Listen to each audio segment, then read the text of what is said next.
What's up, guys? So, this is going to be a bit more unhinged than my usual videos. I've had some thoughts about a discussion I had in one of my classes, specifically one on Geoffrey Chaucer, and it's just been bugging me since Friday, and I just want to get my thoughts out there. So, on Friday, we were discussing the Canterbury Tales, specifically The Wife of Bath and her tale, which deals with relationships and marriage and sort of male-female dynamics when it comes to a relationship. And somehow the class got onto the topic of are the Middle Ages, specifically is medieval Europe, anti-feminist or feminist? And it was a really interesting discussion to just kind of sit back and watch unfold like some sort of glorious car accident. So one student made the point that because what we call feminism now didn't exist then, it's very difficult to go as far as to say that medieval Europe was or was not feminist. And okay, fine. I can see the point she's trying to make, but at the same time, it's not quite all there. It is a defensible position in some aspects. I will grant her that. But another student responded by saying that student A was simply using the incorrect definition of feminism, quote unquote.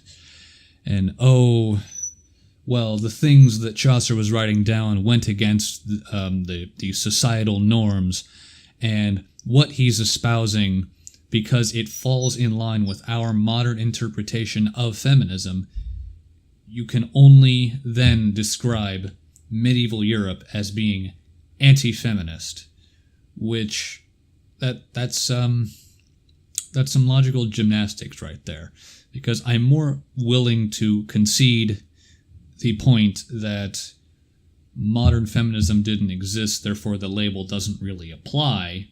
I mean, that's the best way we can describe it, but at the same time, it's not an exact fit. That's, in my mind, a bit better of a defense than just saying, well, your definition is clearly wrong. What really got to me is when the professor decided to chime in. And she said that, okay, so we can't really describe the Middle Ages as feminist or anti-feminist, fine, but the best word to describe it would definitely be misogynist. I'm just going to let that marinate for a second. Boiling it down to just, misogyny. Boom. There's our answer. That feels like such an imperfect... It feels like a cop-out, really. Like just, nope, it's this. She did kind of say that, we don't have a better word to describe it, but I don't know, the implications of the definition of misogyny, it implies that medieval society actively hated women, which that's not true.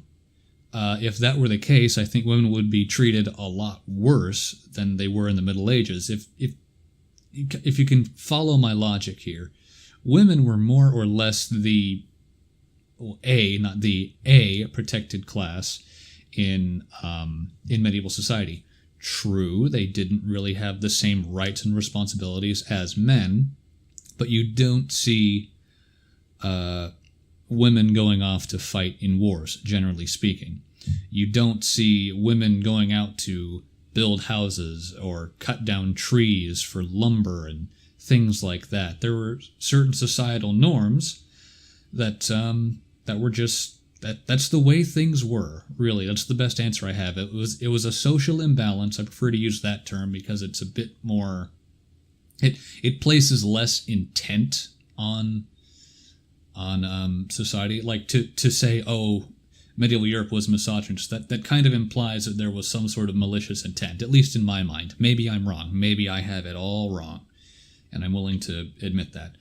But to simply say, okay, that's just the way things were. That works out a bit better in my mind. It's like when someone came to me and said, hey, why were the 1920s such a great time if there was racism? And really, to take one negative trait of a time period, any time period, and throw out all the good that came from it in place of that one negative trait, that doesn't seem right to me. Because I'm going to jump away from medieval Europe and use the example that a student posed to me with the 1920s of, oh, well, there was racism, so therefore the 1920s were bad. It's like, well, no, you have the end of World War I, you have mass production, you have